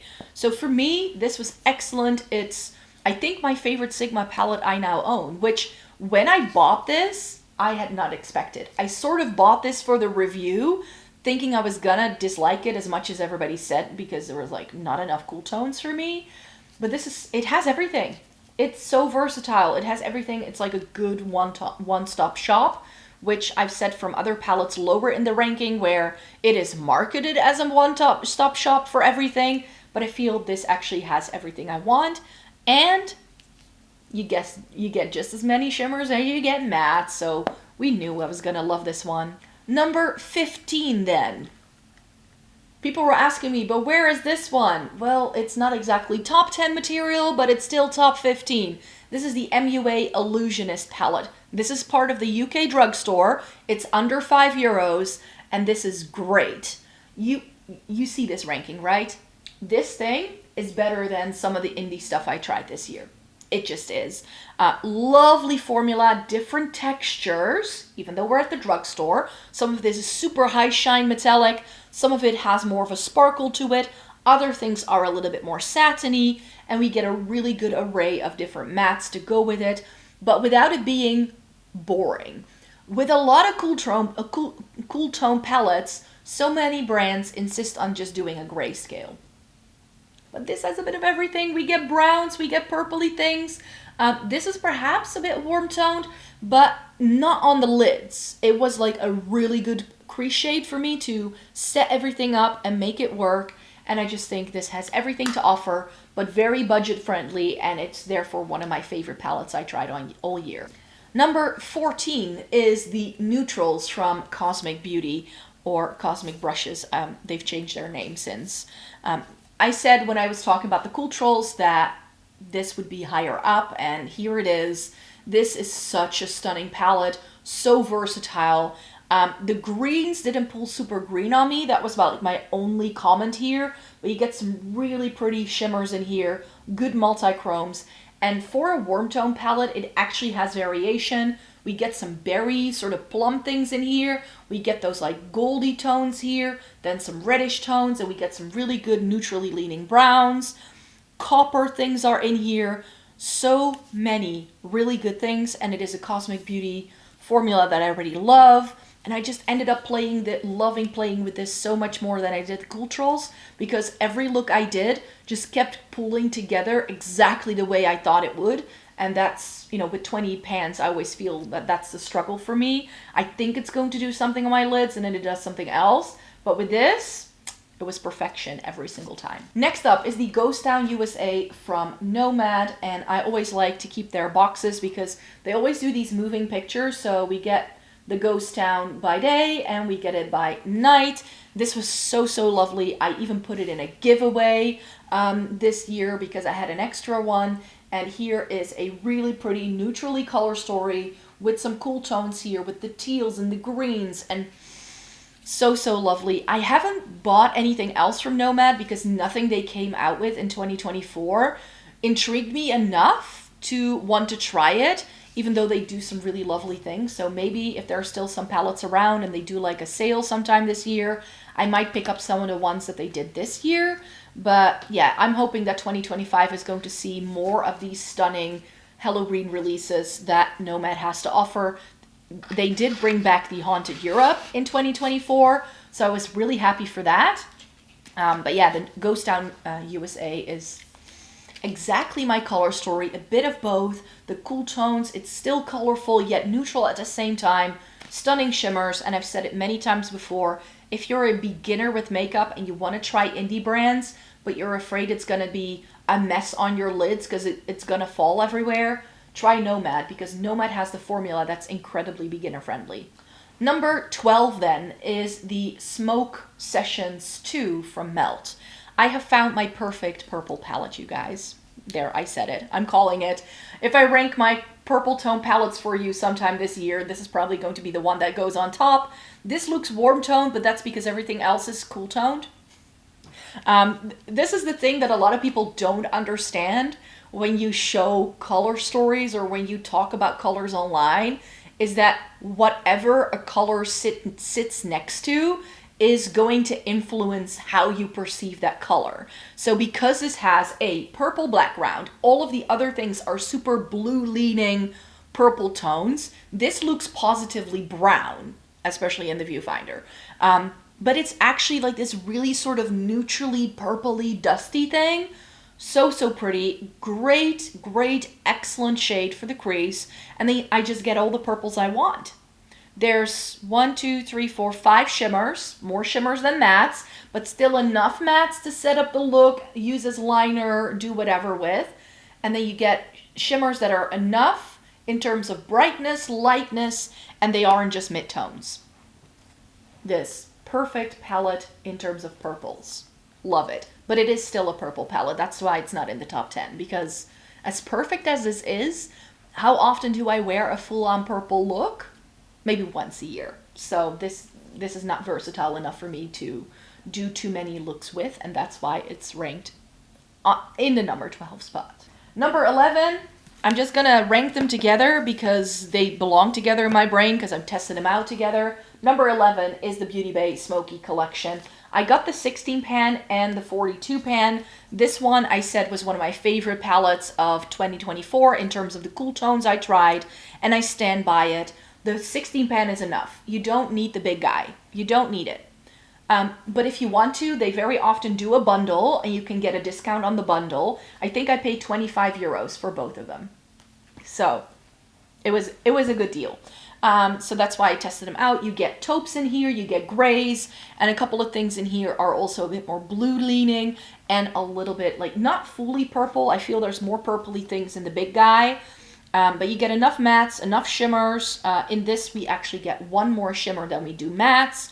You get a black, you get a navy, you get enough light shades, you still get enough crease shades. Really lovely. The big guy, 42 shades, way too big. I can't even fit this into my makeup storage. It has to sit in the back because else I can't store it. But this gives you every cool tone you could ever want. Every cool tone you could ever want on the planet.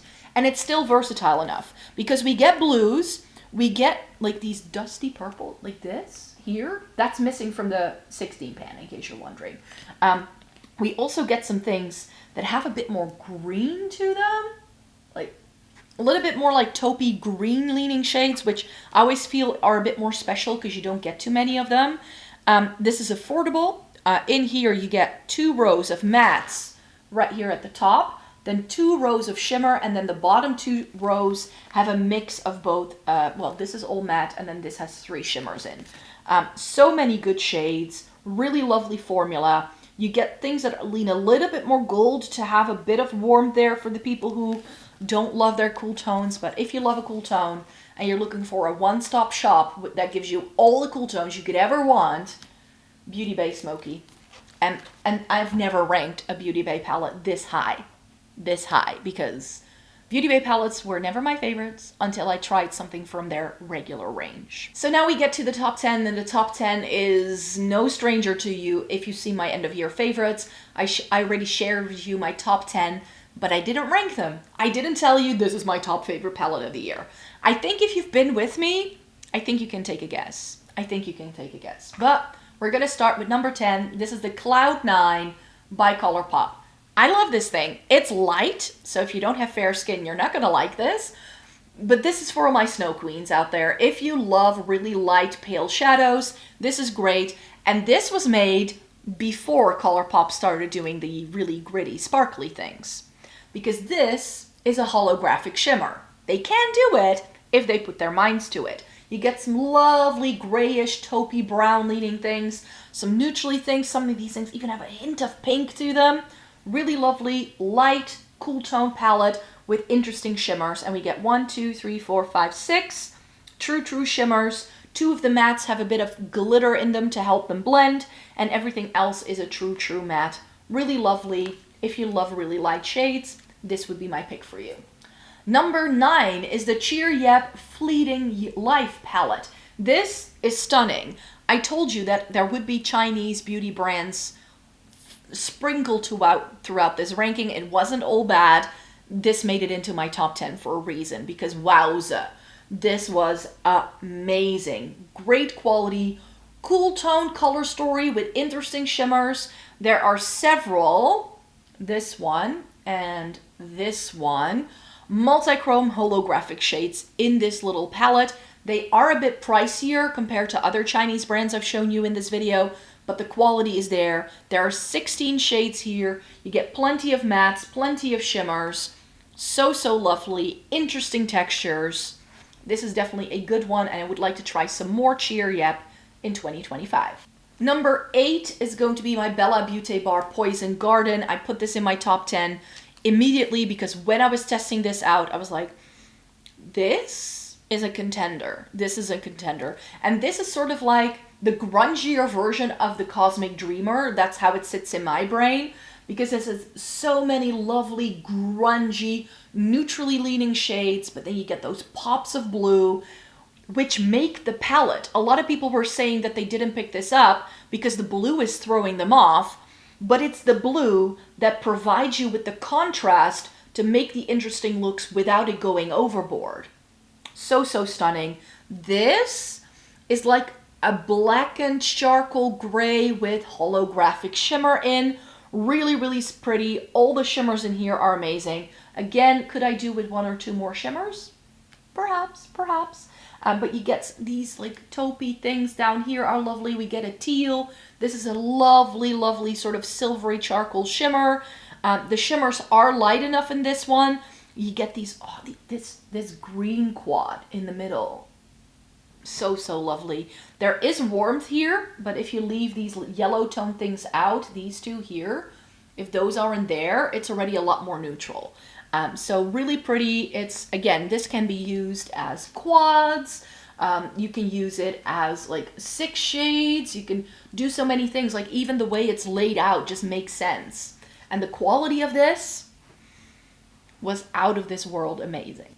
Number 7 then is by Romand. Again, I told you K-Beauty would also be sprinkled in throughout this ranking. I just try so many brands that sometimes I just go back to an old favorite and I find my favorite warm tone palette of the year.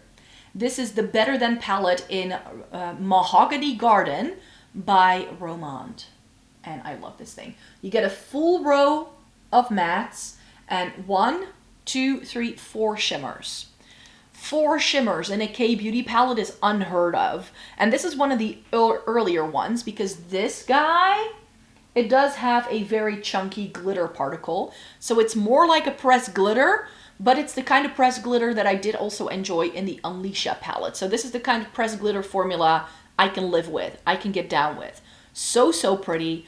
This is the palette that made me realize that warm tones can be a thing for me, provided I pick the right ones. And the reason why this works is because these aren't overly orange, and they aren't overly red, and they aren't overly yellow. It's the perfect match of all 3 of those levels of warmth that makes this palette. So perhaps to some people who truly have a very warm undertone, this may be a bit neutral, especially because it is K-Beauty. It is going to be on the sheer side, but that's why it works for me. That's why it works. And I really enjoy this one. That's why it's ranked so high.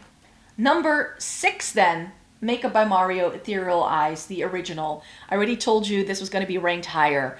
And the reason why I rank this higher and why I rate this higher is because I feel this is a bit more versatile than the Moonlight. Every shade in here works. The Moonlight has that blue in that I didn't love. But in here we get 4 amazing shimmers. And the shimmers I like best, this one and this one in the middle, have a cooler undertone. So you get cooler tone things in here, so you can do a fully cool toned look if you pull in this matte and, for instance, this deeper matte as well. This has some warmth, but this leans a little bit more red, which reddish toned warmth can really pull pinky on me, and that's what these do. Then you get this lovely peachy matte and then some really stunning shades to go with that. So lovely. Yeah, this is just amazing, and the reason why I rate these palettes so high is because of the formulation. There is something special in here. This is like liquid gold in terms of makeup. This is just such a good formula. Very innovative, very different from any eyeshadow you will have ever tried in your life, and it's not gonna be to everyone's liking, but the mattes, super creamy, buttery, smooth blend on them, and the shimmers is where it's at for me because they are buildable. You just tap them on with your finger, you get a really nice ethereal looking sparkle. You go in with a brush, you can build it up, you can make it look fully metallic if you want to.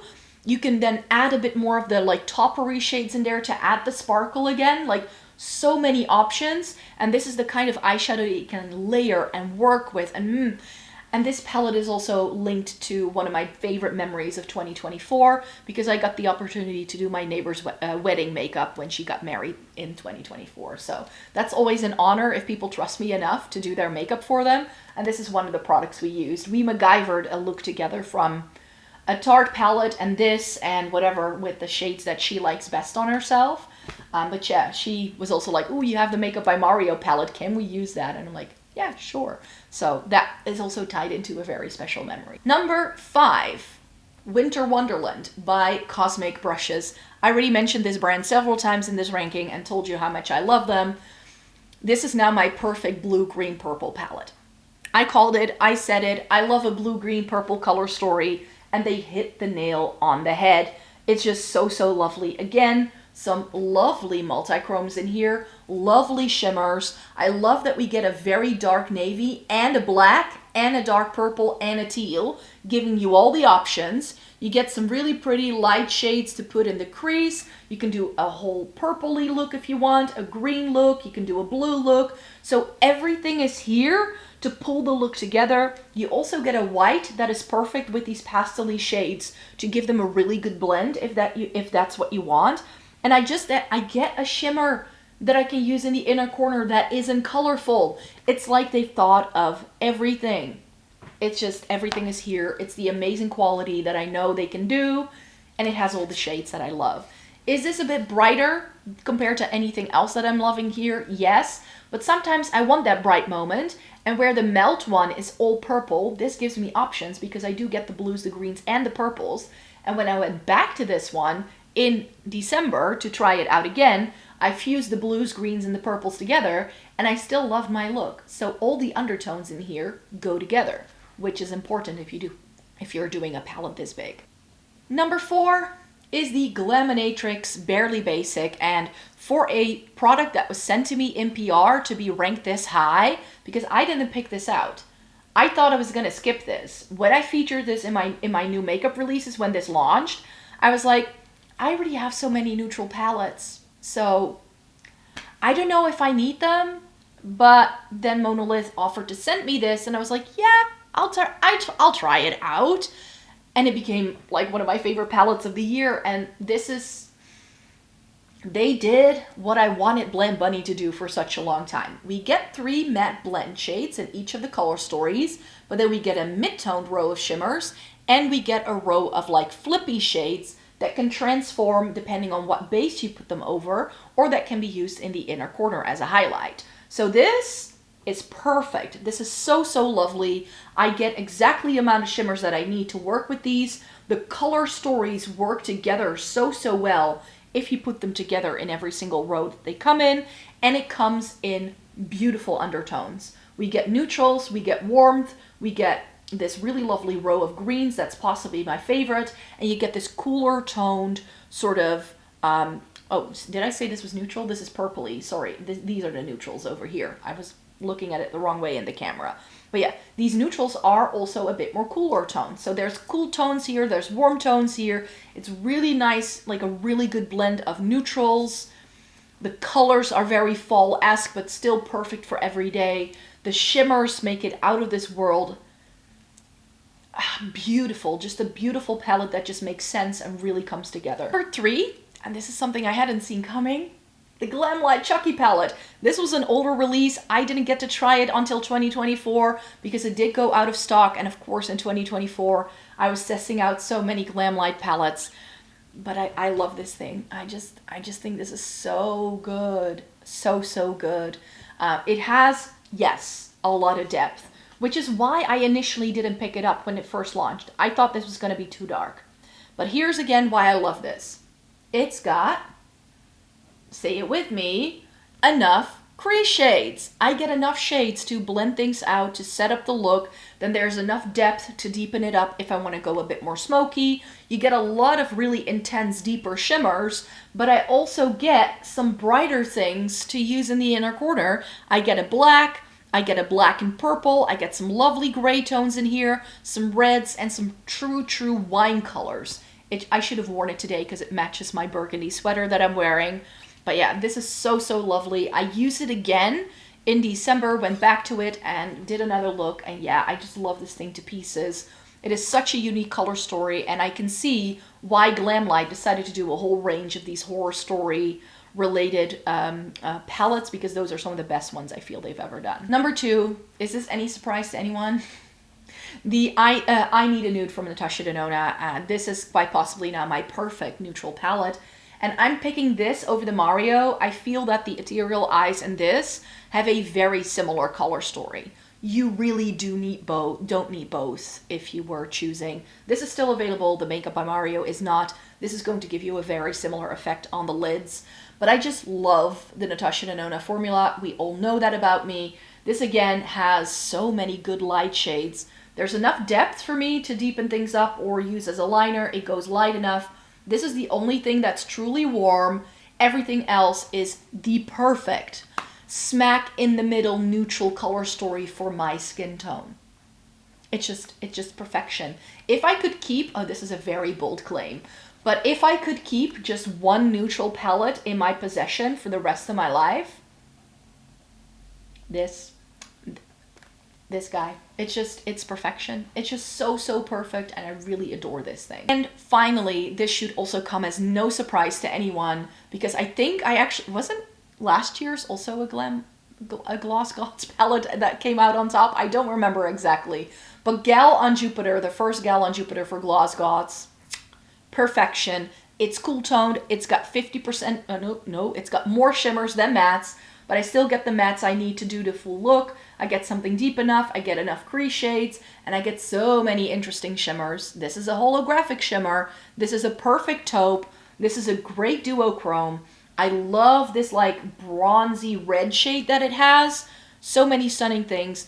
And for a cool tone palette, again, not boring, because I get browns, I get grays, I get taupes, I get a little bit of everything, and depending on how you put things together, it's going to look differently every single time. And I just feel that this is so lovely. I wore this on New Year's Day, and I felt great. This is a bit chunkier on the glitter depending on the shade you use though, so it's good to check for fallout throughout the day, but I love mine to pieces. And that's it. Those are all of the eyeshadow palettes that I used in 2024, ranked for your pleasure. I'm going to have to round up this video very soon because my battery is dying and I still need to save this video. So thanks so much for being here. Thumbs up the video if you liked it. Subscribe to the channel if you want to see more by me. I make several videos every single week, so stay tuned for more, and I hope to see you in my next one. Bye-bye!